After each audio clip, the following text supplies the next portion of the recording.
Hey guys, welcome back to the Cinecut Telugu channel. ప్రతి ఊరికి ఒక కథ ఉంటుంది. ప్రతి మలుపు వెనక ఒక రహస్యం ఉంటుంది. అలాంటి ఒక మలుపు వెనక ఉన్న కథ గురించి, ఆ మలుపు అంటే భయపడే ఊరు గురించి చెప్తే ఎలా ఉంటుంది? ఆ సినిమా పేరే 'సుమతి వాల్వు'. ఈ సినిమా ఒక హారర్ జోనరా లేక కామెడీ జోనరా? అండ్ ఈ సినిమా నాకు ఎలా కనిపించింది అనేది ఈ వీడియోలో చూద్దాం. కేరళ తమిళనాడు బోర్డర్‌లో కల్లేలి అనే ఒక చిన్న ఊరు. ఆ ఊరికి వెళ్ళే దారిలో ఒక మలుపు. దాని పేరు సుమతి వాల్వు. ఎందుకు ఆ పేరు? 1950స్‌లో సుమతి అనే ఒక గర్భవతిని తన ప్రియుడే ఆ మలుపు దగ్గర చంపేశాడని ఊరిలో చెప్పుకుంటారు. అప్పటి నుంచి ఆ మలుపు దగ్గర సుమతి ఆత్మ తిరుగుతుందని, ఆమెను చూసిన వాళ్ళు, ఆ దారిలో వెళ్ళిన వాళ్ళు తిరిగి రారు అని ఒక పెద్ద నమ్మకం. ఇది కథ కాదంట. నిజంగా జరిగిన ఇన్సిడెంట్స్ నుంచి ఇన్‌స్పైర్ అయ్యి తీసిన సినిమా అంట ఇది. ఈ కథలో హీరో అప్పు. ఊరిలో ఒక వీడియో క్యాసెట్ షాప్ నడుపుతుంటాడు.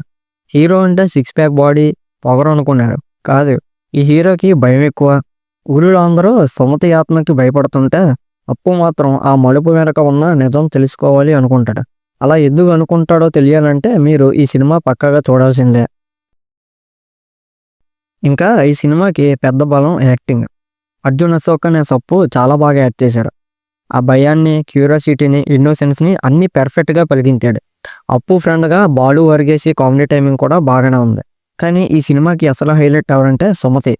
ఆ క్యారెక్టర్ కనిపించకుండానే సినిమా అంతా తను ఉన్న ఫీలింగ్ క్రియేట్ చేస్తుంది. హారర్, కామెడీ కలిపి తీయడం అంటే చాలా రిస్కీయే.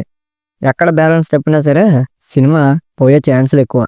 మరి డైరెక్టర్ విష్ణు శశిశంకర్ ఈ విషయంలో కొంచెం పాస్ అయ్యారు, కొంచెం ఫెయిల్ అయ్యారని చెప్పొచ్చు.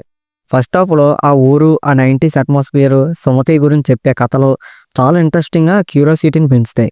కొన్ని సీన్స్‌లో మనకు కూడా తెలియకుండా అబ్బా! నిజంగా దెయ్యాలుంటాయా అనే ఫీలింగ్ కూడా కలుగుతుంది. కానీ సెకండ్ హాఫ్‌కి వచ్చేసరికి సినిమా హారర్ ట్రాక్ నుంచి family drama, romance, missing person case ఇలా చాలా ట్రాక్స్‌లోకి వెళ్ళిపోతుంది. దీనివల్ల మూవీ సెకండ్ హాఫ్ మనకి అంత ఆకట్టుకోలేకపోయింది. సో, ఫైనల్లీ ఇది రోమాంచం అంటే పర్ఫెక్ట్ హారర్ కామెడీ కాదు కానీ, ఒక మంచి time pass, one time watchable మూవీగా చూడొచ్చు. ఈ సినిమాని జంప్ స్కేర్స్ కోసం కాకుండా, కథ కోసం, అట్మాస్ఫియర్స్ కోసం చూడండి. మీకు పక్కాగా ఎంటర్‌టైన్ అవుతారు. ఈ మూవీకి నా రేటింగ్ 3/5. మరి ఈ సినిమా జీ5లో స్ట్రీమ్ అవుతుంది. తెలుగు డబ్ కూడా అవైలబుల్‌గా ఉంది. ఒక లుక్ ఏసేయండి. మరి ఈ సినిమా చూసాక మీ ఒపీనియన్ ఏంటో కింద కామెంట్ సెక్షన్‌లో చెప్పండి. ఈ వీడియో కనుక మీకు నచ్చితే ఇప్పుడే లైక్, మన ఛానల్‌ని సబ్స్క్రైబ్ చేసుకోవడం మర్చిపోకండి. మళ్ళీ ఇంకొక వీడియోతో మళ్ళీ కలుద్దాం. అంతవరకు సైనింగ్ ఆఫ్ మీ కేకే.